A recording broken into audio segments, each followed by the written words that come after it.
Pak Oto dan semua tim Peradi yang telah menerima kami dengan penuh rasa kemanusiaan, rasa penghormatan. Sini orang yang dalam setiap hari itu biasa berkeliling kampung untuk menemui, menyentuh, menyapa warga, dan dari setiap peristiwa yang ditemukan selalu ada cerita yang tidak pernah berhenti. Saya mengamati kasus ini agak lama, tapi saya sendiri masih ragu untuk melangkah karena ada pertimbangan-pertimbangan yang saya perhitungkan karena ini menyangkut aspek hukum. Pertama, yang saya temui adalah Ibu Titin sebagai kuasa hukum dari terpidana Sudirman dan Sakatata. Waktu bertemu Ibu Titin, ada vlognya, saya ajak ngobrol Sudirman, ibu dan bapaknya. Waktu itu dia menyampaikan pada saya bahwa Sudirman ada di rumah. Terus saya bicara juga dengan Sakatata, dia menyampaikan tidak merasa. Kemudian setelah menyampaikan tidak merasa, dia bercerita bahwa waktu itu dia pada malam kejadian itu dibonceng sama pamannya ya Sadikun untuk pergi ke bengkel nganter temennya, motornya mogok. Nah itu catatan penting saya simpan dulu untuk tidak melangkah. Kemudian saya mencoba menemui keluarga Pina, mendengarkan. Dari apa yang saya dengarkan keluarga Pina, itu kan bercerita bahwa adiknya mengalami kecelakaan, Pina dan Eki itu ya. Kemudian diputuskan oleh Polsek itu adalah peristiwa kecelakaan tunggal dan sudah dikuburkan. Setelah itu ada yang kesurupan, namanya Linda. Jarak antara rumah Vina ke Linda ini agak jauh, hampir perjalanan 20 menit. Ketika mendengar kesurupan, itu berarti kan kakaknya Vina jalan selama 20 menit untuk menuju Linda. Saya ada pertanyaan sebenarnya di situ. Apakah yang kesurupan nunggu dulu datang direkam enggak ya? Ya, tapi kita anggap kesurupan itu ada. Dan rekamannya diberikan ke Pak Rudiana. Dan ada keanehan di situ, katanya motornya utuh, HP-nya utuh, dan dari situlah terjadi peristiwa di mana Pak Rudiana bertemu dengan Aep dan Dede. Aep Dede inilah yang memberikan penjelasan bahwa dia melihat anak-anak yang suka nongkrong di depan SMP 11 melempar, mengejar dengan 4 motor berboncengan, dan dia melihat ketika ada di warung membeli rokok dan dia melihat dari jarak 100 meter. Dia 100 meter malam hari bisa melihat orang melempar dan mengejar, dan hafal satu-satunya sampai 8 orang. Bahkan kalau Aep mengatakan Peggy pun dia tahu.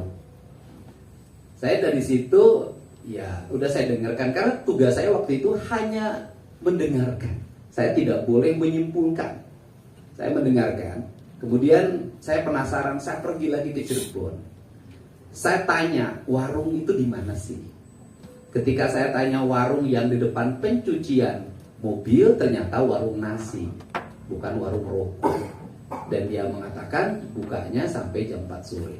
Saya geser terus ke ujung sampai ke bertemulah dengan warung Madura dekat lampu merah, tapi jarak ke tempat nongkrong itu sangat jauh, lebih dari 100 meter.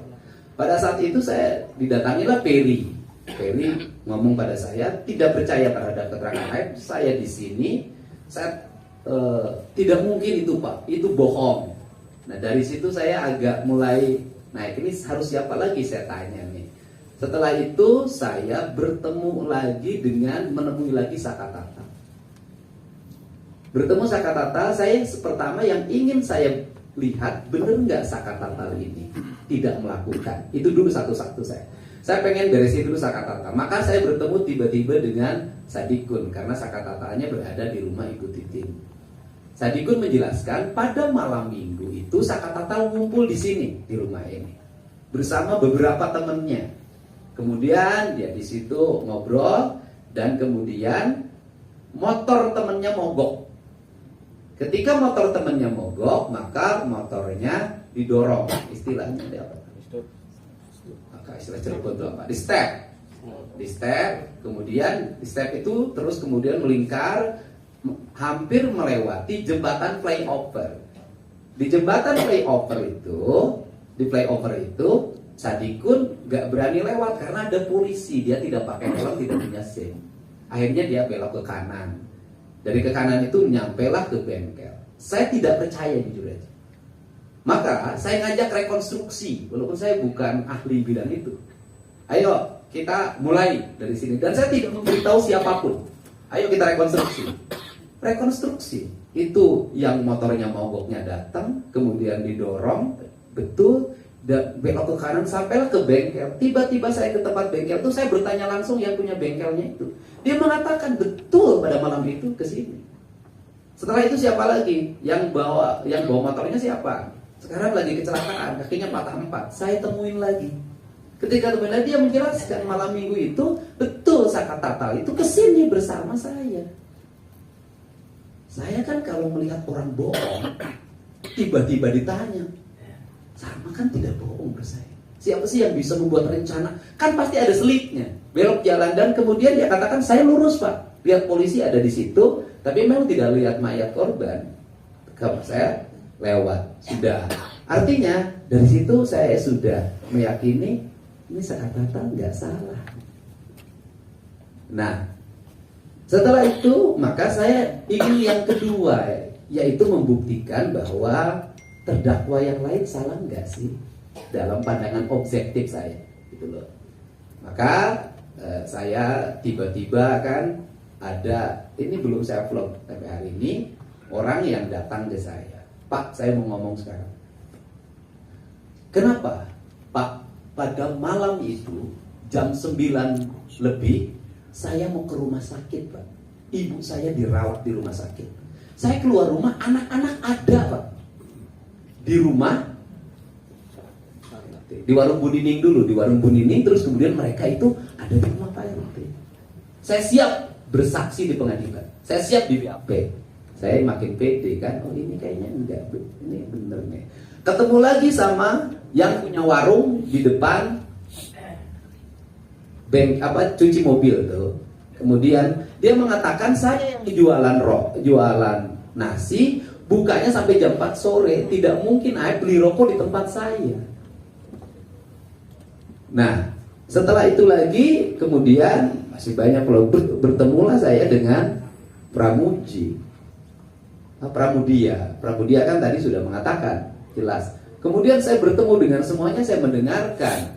Setelah saya mendengarkan, ya akhirnya saya berkesimpulan bahwa tidak mungkin orang melakukan pembunuhan, pemerkosaan pada waktu yang sama dengan posisi yang berbeda.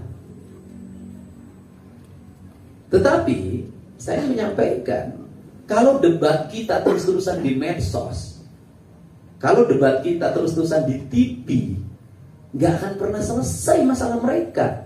Saya khawatir ketika isu ini menurun, tidak jadi perhatian publik, nasib mereka nggak ada yang ngurus.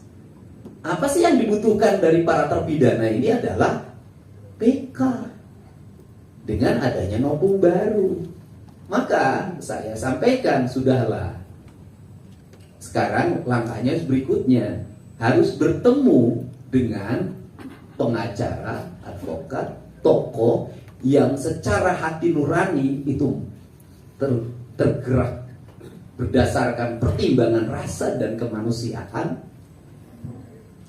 bahwa ini ada orang-orang yang hidupnya susah, kerjanya kuli bangunan, sudah ada yang meninggal ibu dan bapaknya, bahkan yang satu meninggal ibunya ketika sudah di penjara, yang harus diselesaikan secara hukum, tidak lagi hanya perdebatan di media sosial dan televisi.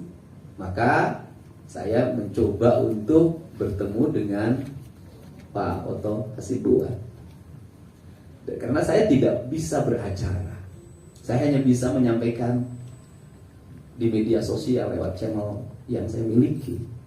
Untuk itu, maka inilah kesempatan bagi keluarga terpidana untuk mengetuk hati pemilik rasa keadilan, Mahkamah Agung yang nanti menangani PK.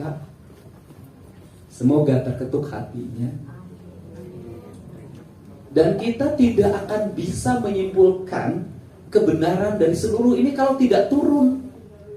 Ini kan banyak orang yang berkomentar yang tidak turun, tidak menyaksikan dari pintu ke pintu, dari kampung ke kampung, dari gang ke gang, hanya mendapat informasi dari sajian yang ada. Sehingga pada saat ini saya menyerahkan sepenuhnya nasib dari kelima terpidana ini kepada Pak Oto Hasibuan. Semoga Allah memberikan jalan.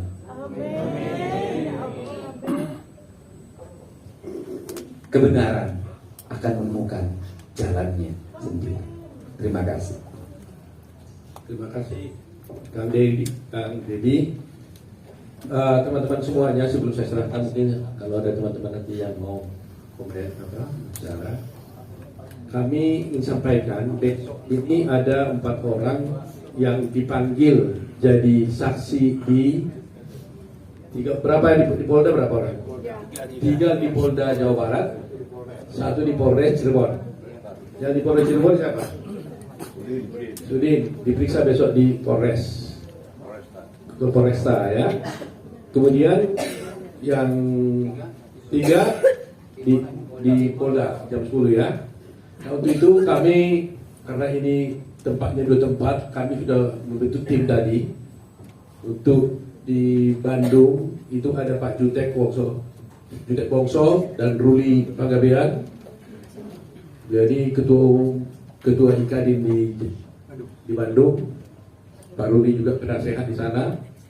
Dengan serta-merta tadi saya minta bantuannya langsung segera datang ke sini, dan dia akan membentuk tim di sana juga bersama teman-teman dari Cirebon, bersama teman-teman dari Indramayu. Ya, berapa orang pun kami siap. Kita punya anggota 70.000. Se-Bandung pun bisa membantu. Ya, nanti mungkin Pak Jutek dan Pak Rudi akan memperdirir untuk itu. Ya, di samping itu kami juga, karena meskipun orang tuanya datang ke kami, tapi kalau 5 orang yang di sana yang terdakwa itu, yang terpidana itu tidak bersedia memberikan kuasa kepada kami, tidak berkeinginan, kami juga nggak bisa bantu PK-nya. Jadi kami tadi udah minta kuasa dari keluarganya ini agar kami bersama keluarga bisa bertemu dengan 5 terpidana itu, bertanya apakah sungguh-sungguh mau mengajukan PK atau tidak. Kalau memang mereka mau PK, kami tim Beradini bersedia. Ada Pak Jutek Bongso, tidak ada Jum Armain, ada Pak Nyana, ada Pak Dwi, ada Pak Nikolai, ada Ruli, ada Bostan, ada Riri, ada Dirilan, ada Heli, Anita, banyak sekali yang siap membantunya, termasuk tim-tim yang lain. Mungkin ke Bandung aja tadi udah terkumpul 30 orang ya. 40 lawyer di sana udah siap untuk bantu, dan yang lain siap untuk menunggu aba-aba lah. Karena ini kan banyak nih kan, 5 tersangka ya. Kita nggak tahu ya, 5 terpidana ini kan akan mengajukan PK. Jadi itu teman-teman semuanya. Terima kasih Kang Dedi, tetap berjuang bersama kami ya. Kami sudah sepakat tadi dengan Kang Dedi. Kang Dedi akan ikut serta terus selama perjuangan ini. Kami komunikasi juga nanti melalui Kang Dedi, karena Kang Dedi sudah begitu erat dengan ibu-ibu di sana, ya. Dan Kang Dedi luar biasa, ya. Dia sendiri yang menanggung semua beban akomodasi di sana ini, luar biasa nih, Kang Dedi. Ya, kami tanya tadi gimana, tadi juga siap, oh sudah ada katanya langsung. Hah? Oh ada sekjen, oh Pak Herman Dulami ada rupanya sekjen gitu. Bayangin nih, tim lengkap dari Peradi. Jadi ya tim kita lengkapi di mana-mana sampai nanti ke PK-nya kita siapkan. Ya itu yang saya sampaikan. Ada pertanyaan? Ya silakan. Kasih mic dong. Ini mic.